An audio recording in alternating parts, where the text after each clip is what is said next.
तरक्की मिला है वो आपके वोट के दम पर मिला है। अगर वोट का दम नहीं होता तो आपका अपना कोई अस्तित्व नहीं होता, खास करके SC ST OBC तो उसका कोई पहचान नहीं होता। अगर वोट का अगर अधिकार नहीं होता तो लालू प्रसाद यादव जी मुख्यमंत्री नहीं बनते। अगर वोट का अधिकार नहीं होता तो नीतीश कुमार जी बिहार के मुख्यमंत्री नहीं होते। अगर वोट का अधिकार हमको नहीं मिलता तो उत्तर प्रदेश में दलित की बेटी चार बार बहन मायावती जी मुख्यमंत्री नहीं बनते। अगर वोट का अधिकार नहीं होता तो मुलायम सिंह यादव जी मुख्यमंत्री नहीं बनते। अगर वोट का अधिकार नहीं मिलता हमें तो कर्पूरी ठाकुर जी बिहार के मुख्यमंत्री नहीं बनते। और अगर बिहार का मुख्यमंत्री नहीं बनते तो आज अति पिछड़ा जो समाज से जो लोग आज सीना तान के मुखिया बने हैं वो मुखिया नहीं बनते। ये ताकत हमको वोट में मिला है। तो इसलिए साथियों ये वोट को ताकत को संभाल के रखिए। अगर वोट का ताकत हमको नहीं मिलता तो OBC आरक्षण नहीं होता। आज OBC आरक्षण के तहत आज पूरे बिहार में देश में हमारा भाई बेटा आज इंजीनियर है, कलेक्टर है, SP है। तो ये वोट के दम पे हुआ है साथियों। पहले अंग्रेज के जमाना में या उससे पहले राजा महाराजा के समय में ऐसा नहीं होता था, क्योंकि वो आपको कोई वैल्यू नहीं देता था। उनको पता था आज भी गरीब है और आने वाले समय में भी आप गरीब रहेंगे। आज आप पे राज करते हैं और आगे भी आप पे राज करेंगे, ये सोचता था। लेकिन आज वो हर एक नेता को आपसे डर होता है। डर इसलिए होता है कि आपके सामने में सही काम करने का कोशिश करते हैं, इसलिए कि उनको पता है अगर सही काम नहीं करेंगे तो 5 साल में जब हमको वोट की आवश्यकता गिरेगा तो ये जनता हमको भगा देगा, हमको वोट नहीं देंगे। इसलिए डर से आज आपके बीच में काम करते हैं। तो इसलिए साथियों ये वोट का ताकत को संभाल के रखिए। आज बहुत जो लोग जो है वो वोट को आपसे छीनना चाह रहा है। आज बड़े बड़े लोग जो अपने आप का इस देश के राजा, देश के प्रधानमंत्री हैं, जिसके कंधे पे जवाबदेही है कि देश चलाना है, लेकिन आज वही चोर निकल रहा है जिस पे हमें पूरा भरोसा है चुनाव आयोग पे। आज वो कहीं ना कहीं किसी के कहने पर आपका वोट चोरी करने का इरादा से काम कर रहा है। तो इसलिए साथियों हम कल एक सुन रहे थे, हमारे बिहार के ही बड़े नेता हैं रविशंकर जी, बहुत बड़े विद्वान नेता हैं। भारत सरकार में कौन सा मंत्री थे वो? कानून मंत्री थे। कानून मंत्री थे। उम्र अभी 70-72 साल हो गया है। 2-3 साल और राजनीति करेंगे, उसके बाद उनको रिटायरमेंट मिल जाएगा। अगली बार उनको टिकट नहीं मिलेगा।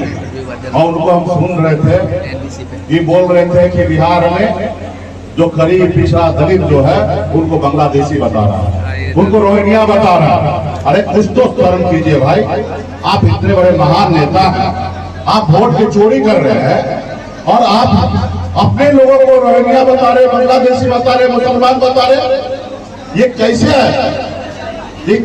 क्या समझ में नहीं आ रहा कि ये लोग ऐसे स्टेटमेंट देते हैं।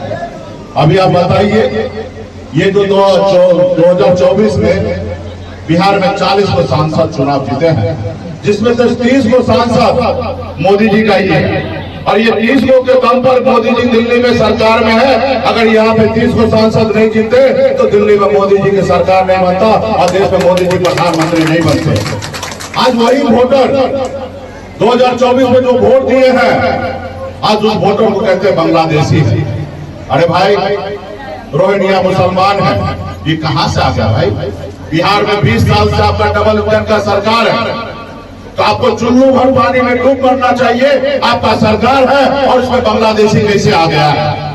आपको 11 साल से देश में सरकार है, आपको चुल्लू भर पानी में डूब के मर जाना चाहिए। बांग्लादेशी लोग कैसे भारत में आकर अपना वोटर ID कार्ड बना लिया है? इस तरीके से आपका स्टेटमेंट है। आपको पहले अपने गिरेबान में झांकना चाहिए। आपको अपने आप में मंथन करना चाहिए कि जो आप कह रहे हैं क्या वो देश के लिए सही है? आपने बिहार महाराष्ट्र में वोट को बढ़ाकर वहां पे आपने सरकार बना ली और बिहार में आप चाहते हैं गरीब पिछड़ा दलित अल्पसंख्यक को वोट को काट कर और आप चाहते हैं कि हम सरकार बना लें। ये लोकतंत्र को आप हत्या करने में लगे हुए हैं। आप संविधान को नहीं मान रहे हैं।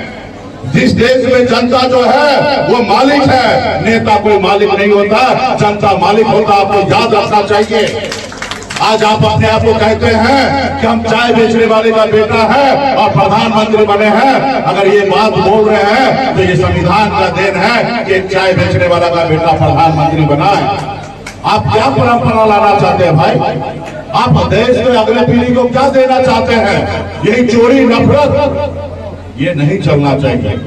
तो आप लोग अपने अपने गिरेबान में झांकिए कि आप क्या कर रहे हैं। और रहा हम लोगों का काम जनता के लिए लड़ाई लड़ना।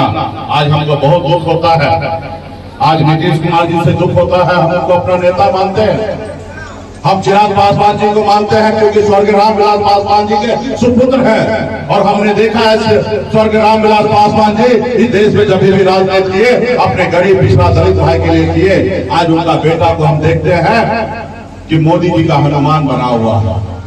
मांझी जी के ऊपर हम देखते हैं, हमको तकलीफ होता है। आज इन लोगों को अपने भाई के लिए, अपने जात के लिए, अपने समाज के लिए, वोट का रक्षा करने के लिए रोड पे उतरना चाहिए, लड़ाई लड़ना चाहिए। लेकिन आज मोदी के गोद में बैठा है और उनका जयकारा करते आ रहा है। तो इसलिए साथियों,